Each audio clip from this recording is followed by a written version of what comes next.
Assalamualaikum warahmatullahi wabarakatuh. Halo teman-teman, kembali lagi bersama channel YouTube Nun Ahmad. Pada kesempatan hari ini saya akan coba sharing terkait dengan bagaimana cara kita untuk melakukan impor PPh 21 bulanan karyawan dengan menggunakan sistem Cortex.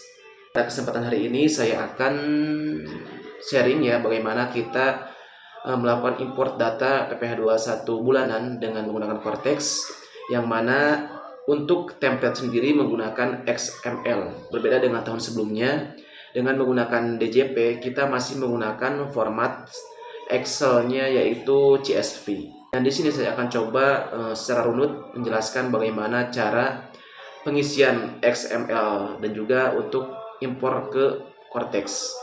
Untuk lebih jelasnya silahkan untuk disimak. Baik teman-teman, kita sudah masuk ke template dari Excel. Ya, untuk sementara kita masih menggunakan XLS, nanti kita bisa convert ke XML sebagai media untuk bisa impor ke Cortex. Nah, di sini di template yang sudah tampil di layar, ada beberapa kolom yang harus kita isi dan harus sifatnya mandatori. Yang pertama ini adalah NPWP pemotong, yakni perusahaan yang di mana karyawan tersebut bekerja. Kemudian yang masa pajak ini adalah bulan pajak dilaporkan. Kemudian tahun pajak, karena Cortex mulai berlaku tahun 2025, maka menggunakan tahun 2025. Kemudian status pegawainya residence. Di sini ada beberapa pilihan, ada foreign ataupun residence. Kalau misalnya orang asing maka menggunakan foreign. Kemudian untuk NPWP atau NIK atau TIN ini menggunakan nomor induk kepegawaian atau KTP ya. Karena kalau kita menggunakan NPWP walaupun sudah dibuat 16 digit itu tidak akan terbaca. Jadi untuk wajib pajak pribadi PPh 21 itu menggunakan NIK karyawan, NIK KTP karyawan dengan catatan sudah dipadankannya. Bagi teman-teman yang memang NPWP-nya belum terpadankan dengan NIK, jika sudah melewati tahun 2024, maka harus langsung datang ke KPP terdekat. Bukan KPP yang terdaftar, tapi bebas dimanapun domisili Anda atau teman-teman semua, silakan untuk datang dengan persyaratan membawa KK, KTP, dan juga NPWP.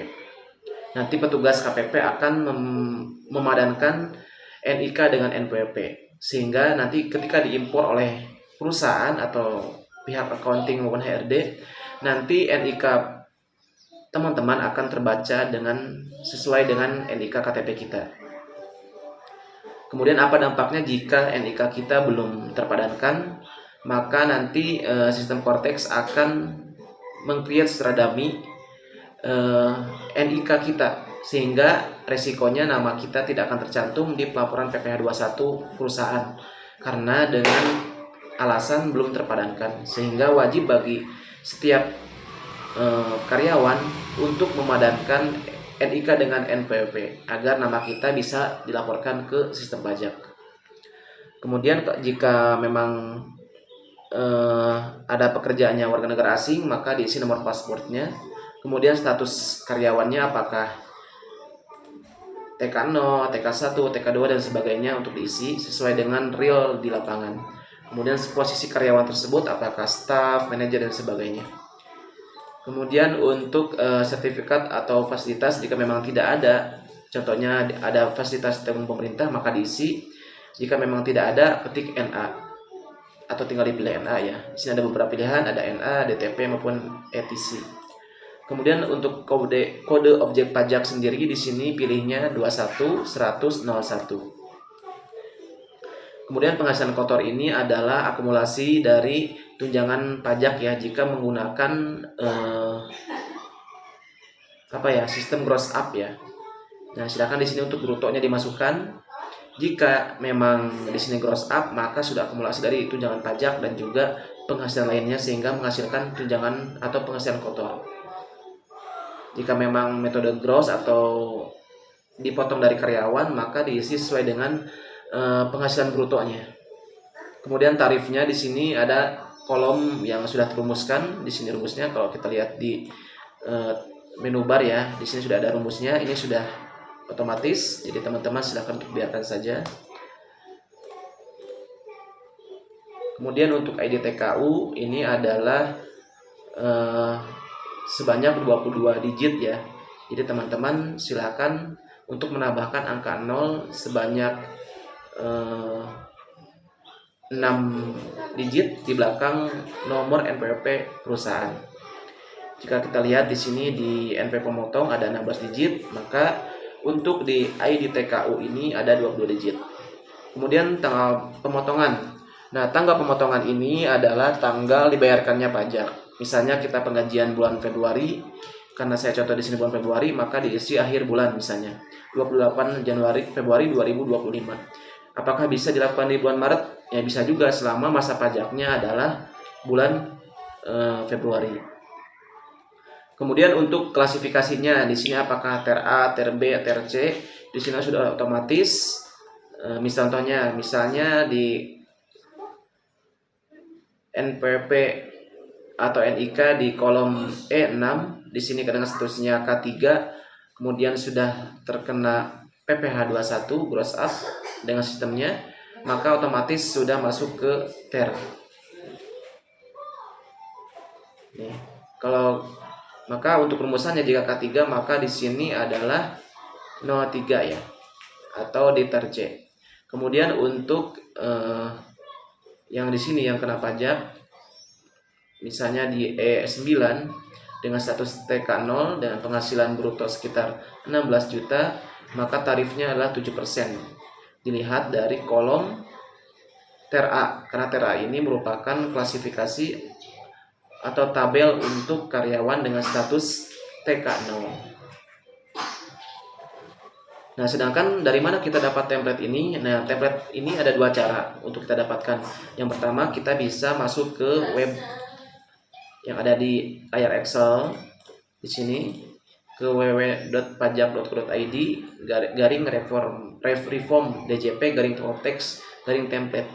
Nanti teman-teman bisa akses di web tersebut atau bisa juga didapatkan dari template yang ada di Cortex.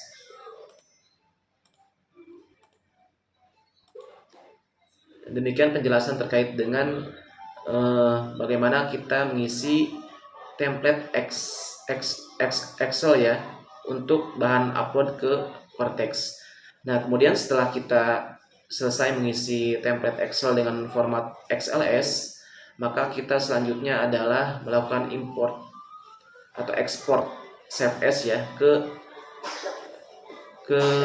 template XML. Yang pertama adalah silakan klik file, kemudian save as. Kemudian silakan teman-teman untuk bisa melakukan penyimpanan data dimanapun.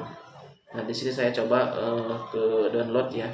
Download, kemudian silakan untuk naming atau penamaannya bebas. Kemudian di sini pilih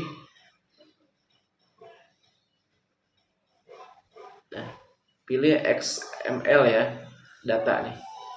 XML data, kemudian klik, kemudian kita save. Oke, ini cara pertama ya. Kemudian cara kedua adalah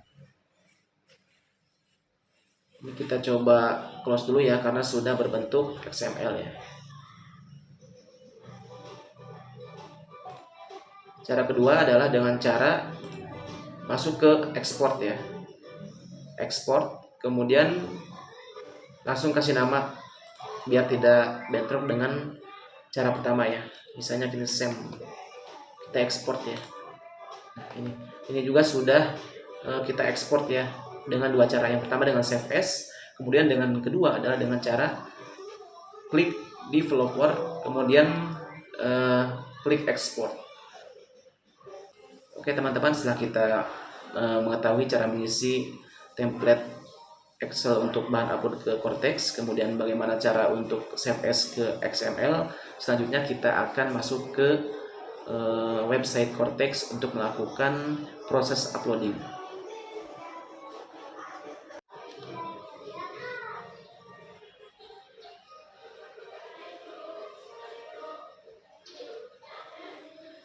Oke teman-teman, kita sudah masuk ke website Cortex seperti tampilan dari Cortex. Kemudian kita jangan lupa impersonate ke perusahaan. Kemudian kita masuk ke IBUPOT dan pilih bukti pemotongan bulanan pegawai tetap.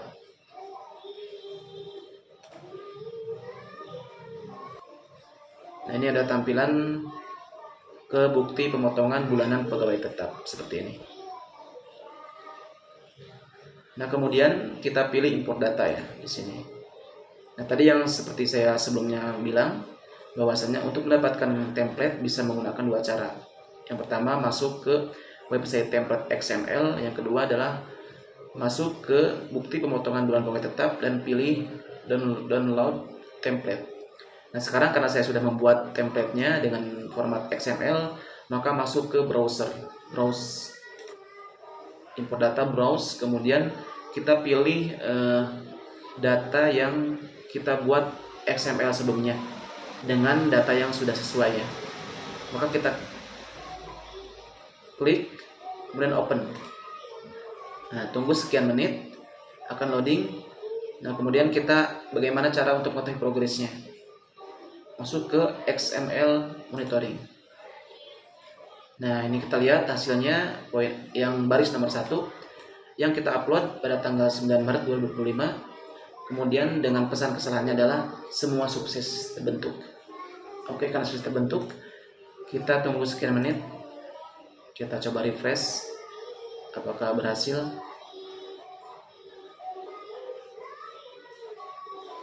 Nah, ini adalah data yang sudah kita berhasil upload ya. Artinya data yang kita upload ini berhasil dan kita langsung ke pelaporan ya, jika memang datanya sudah sesuai. Nah, teman-teman, jika memang Cortex-nya mudah atau masih udah soft berjalan ya, pasti kita selaku user akan mudah juga untuk melakukan import data. Nah, seperti yang kita saksikan, yang saya praktikkan barusan, saya sudah berhasil membuat pelaporan PPh 21 Februari dengan cara import data. Jika memang mentok kita salah terus atau sistemnya belum stabil, kita juga bisa dengan cara input secara manual. Tapi jika karyawannya banyak, itu justru akan memakan waktu ya, dan membuat pekerjaan lain menjadi tertunda.